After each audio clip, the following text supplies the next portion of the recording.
Alors aujourd'hui, nous sommes le samedi 22 décembre 2018. Il est aux alentours de 10 h.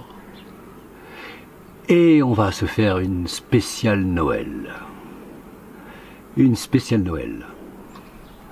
Alors tout d'abord, je voudrais faire un petit signe à nos amis compatriotes de la ville de Bujaleuf, qui se trouve dans le sud de la Haute-Vienne. Bujaleuf se voit aussi l'objet de futurs projets éoliens.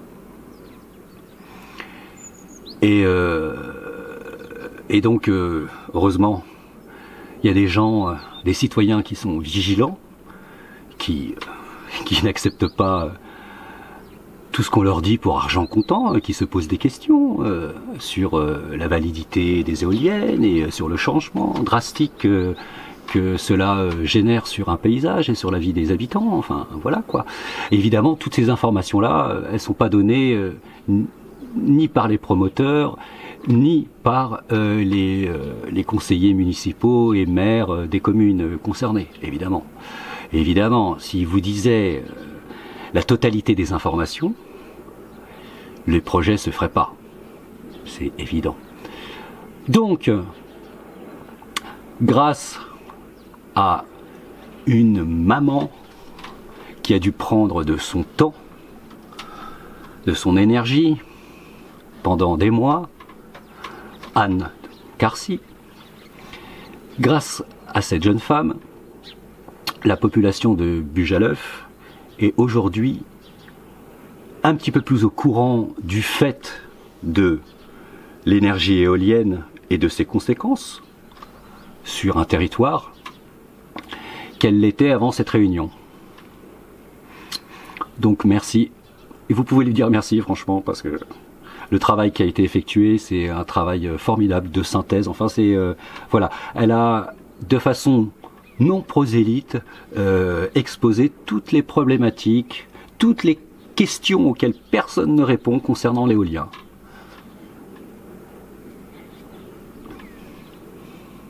Alors, il faut être fair-play.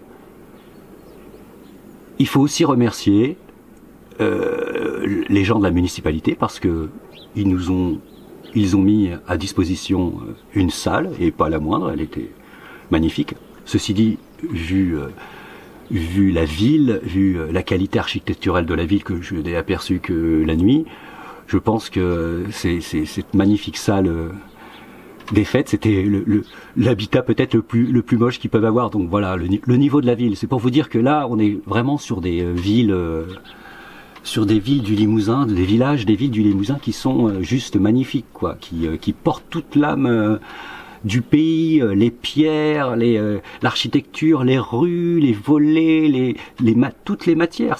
Enfin, je veux dire, c'est des magnifiques villes, quoi, magnifiques. Alors c'est sûr que ça me fait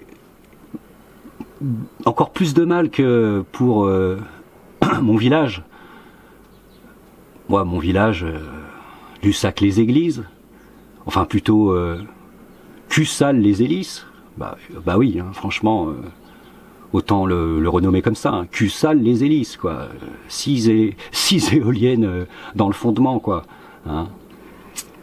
Donc Cussal-les-Hélices, bon, c'est pas un magnifique village, on peut pas dire.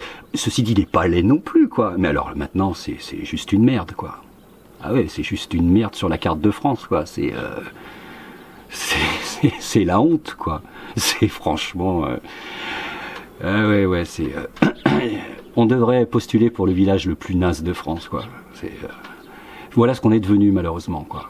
Le village le plus naze de France, quoi.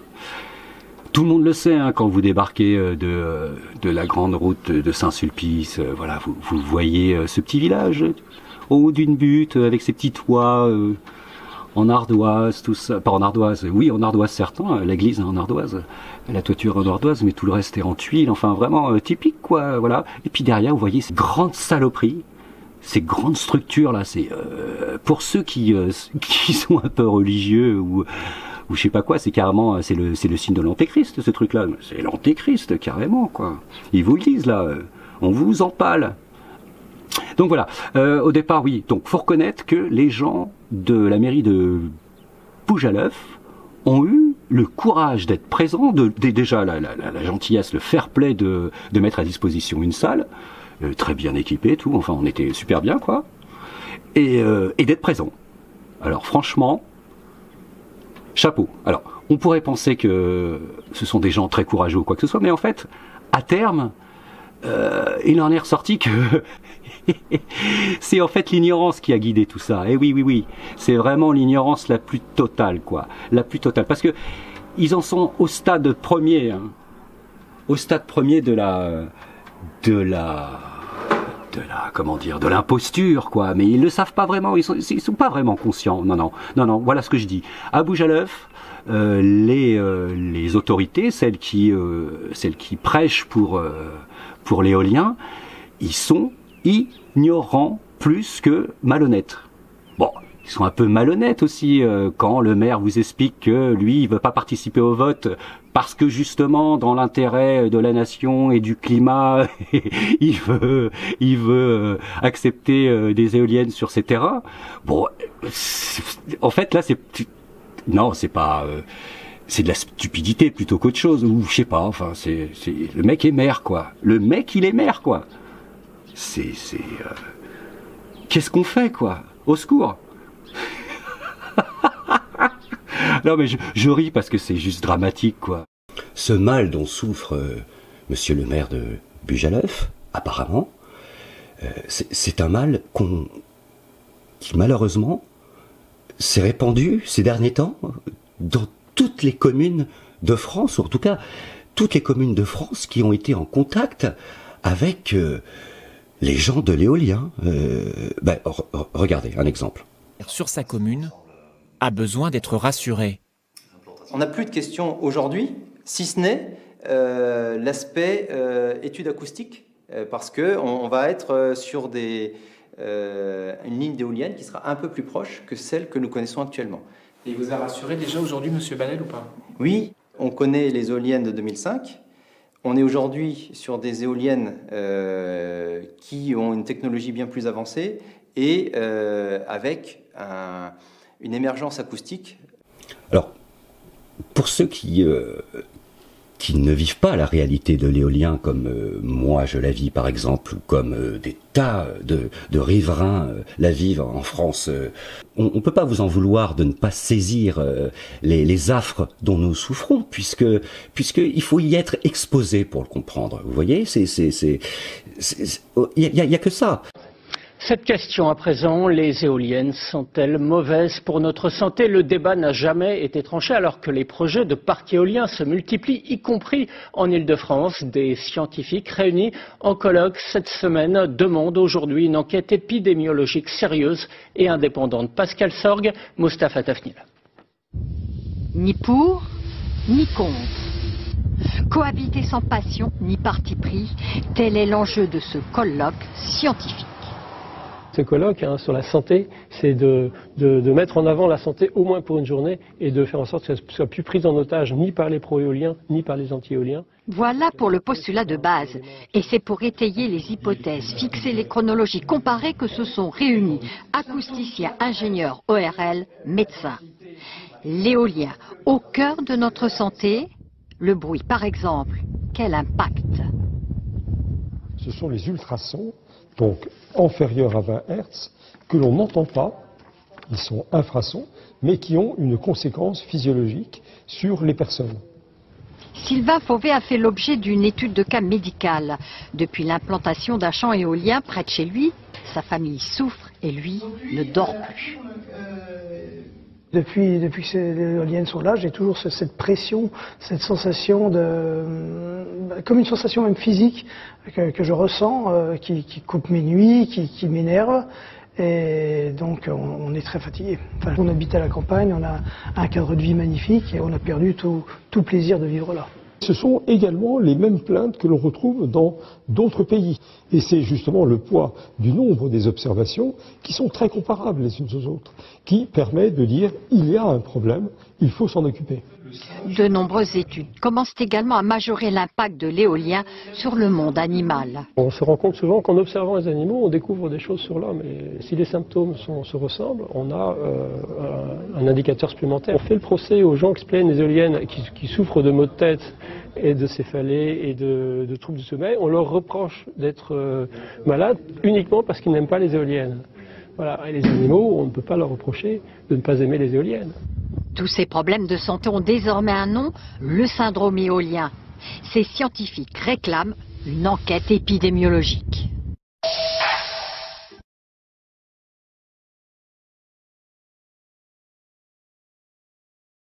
Je rappelle que l'horreur dans laquelle les maires et les promoteurs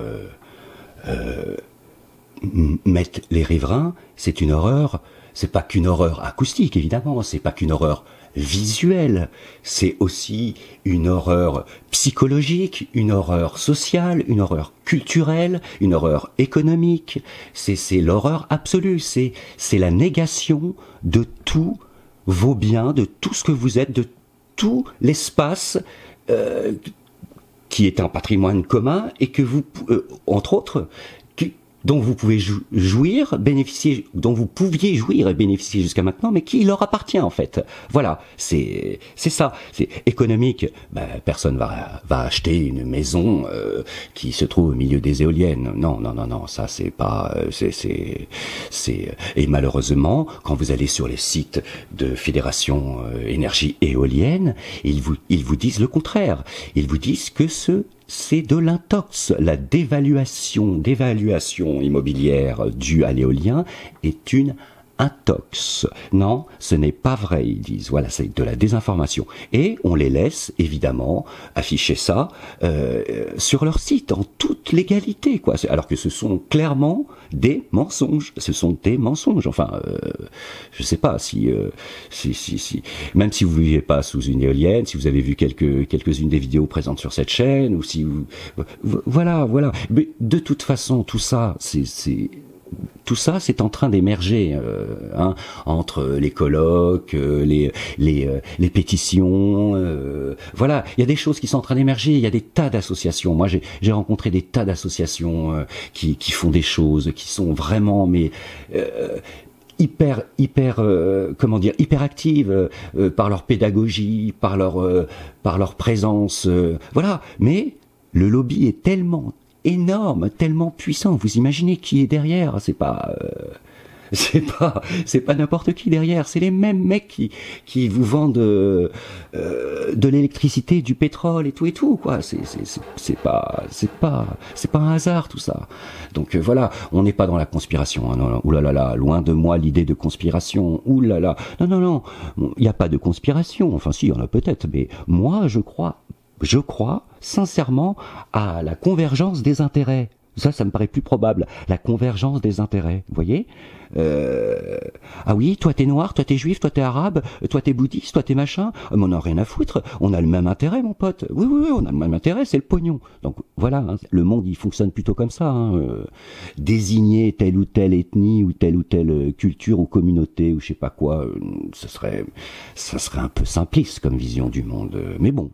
Participer au développement durable, c'est aussi quelque chose d'important, mais il faut reconnaître que pour les habitants, accepter que le parc soit situé à proximité de chez eux, eh bien, c'est effectivement l'aspect financier qui est important pour eux, pour nous. C'est une énergie qui est aléatoire, c'est-à-dire qui dépend du vent. Dans notre pays, le vent souffle à peu près 20% du temps. Ça veut dire qu'est-ce qu'on fait pendant les 80% restants? Et ce qu'on voit, c'est l'Allemagne qui est devenue le deuxième pays le plus pollueur du monde, en ayant équipé d'éoliennes tout son territoire, et qui aujourd'hui a été obligée, sans rien dire à personne, de rouvrir des centrales à charbon. Isabelle Pestre reçoit régulièrement des permis de construire pour de nouveaux parcs éoliens. Chose étonnante, l'élu n'a en réalité jamais le dernier mot. Le maire a son avis. Mais du moment que les services de l'État poursuivent l'instruction et ne trouvent pas d'écueil dans le projet ou qu'il n'y a pas de nuisance particulière, le permis est accordé au nom de l'État. Pour résumer, vous n'avez aucun moyen, vous, à votre niveau, sur votre commune, d'interdire l'implantation d'une éolienne sur votre commune? Non. Trop de parcs éoliens. Vu de Paris, le constat est tout autre. Greenpeace pratique un certain lobbyisme éolien. Le dieu éole contre le diable nucléaire, imparable. Pour nous, une ferme éolienne n'est pas plus moche qu'une centrale nucléaire, bien au contraire même. Et l'objectif n'est pas de recouvrir la France d'éoliennes, mais bien d'installer des parcs là où c'est possible, dans la mesure du possible, pour contribuer à la transition énergétique. Rien ne semble arrêter le mouvement irrépressible de l'éolien en France. Le pays devrait en abriter 15 000 d'ici 2025. Les opposants ont peu de chances d'être entendus. Pourtant, l'énergie éolienne coûte 2 fois plus cher à produire que l'énergie nucléaire. Bon alors, les retombées financières. Non, c'est pas pour... non, c'est pas pour les gueux, hein, c'est pas pour les dociles, comme ils disent dans les dossiers. C'est pas pour les cutéreux, les indigènes, les locaux. C'est même pas pour la mairie. Non, c'est pour les promoteurs, et c'est même pas non plus pour les proprios collabos, là, ceux qui sont prêts à vendre leur mère, leurs voisins et même leurs enfants, puisque en fait c'est les enfants qui vont se retrouver à démanteler leur putain d'éolienne. Hein. Enfin bref, ils sont prêts à sacrifier tout pour que dalle, quoi, pour une poignée d'euros, quoi. C'est vraiment les mecs. Et en plus, le pire de ça, c'est que c'est pas les plus pauvres qui signent. Donc l'argent, il va... Ah oui, il y en a de l'argent, c'est le vôtre d'ailleurs, la CSPE, les subventions de l'État, machin, etc., etc. Hein, et ce pognon-là, il retourne dans les poches des promoteurs éoliens. Ils vont pas du tout... cet argent va pas du tout dans l'économie locale. Regardez, rien qu'au début, lors de l'installation, tout le bordel de l'installation, de la destruction des arbres et machin, tout ça, il n'y a pas une seule entreprise locale qui n'a été impliquée dans la destruction. D'ailleurs, c'est pas plus mal, hein, franchement, mais économiquement, voilà, il y en a plein qui auraient été d'accord pour qu'on destroie tout, quoi, parce que il faut bouffer dans notre coin. La bouffe, il n'y a pas beaucoup de pognon, enfin, en tout cas, il est d'un côté, il n'est pas bien redistribué, quoi. C'est un peu, voilà, quoi, c'est hard. Donc, pas une seule entreprise locale sollicitée pour les installations, pour l'entretien non plus, ni rien. Il n'y a rien. Il n'y a pas d'entreprise locale qui sont... voilà. La seule chose qui est la seule retombée financière, c'est ce qu'ont promis les promoteurs à la communauté de communes. C'est-à-dire 150 000 €. À peu près, même, c'est un peu moins même. 150 000 €, quoi. Les mecs, ils se mangent des millions par éolienne. À partir du moment où ils ont planté une éolienne, l'État leur file tant de millions, et ils vous filent 150 000 €. Mais 150 000 €, mais c'est ce que j'ai donné aux artisans qui ont refait ma maison. Ouais, la maison de mes arrière-grands-parents en pierraille, qui était une bergerie, quoi. Il y avait des whey dedans et tout ça encore. Enfin bref. Entre la toiture, le machin, l'isolation en mouton, machin, et en bois, tout bien comme il faut, genre normes écologiques d'isolation suédoise de 2036, quoi. Voilà. Ouais. C'est 150 000 €. Ça m'a coûté tout ce que j'avais et ce que j'avais pas. Bon, bref.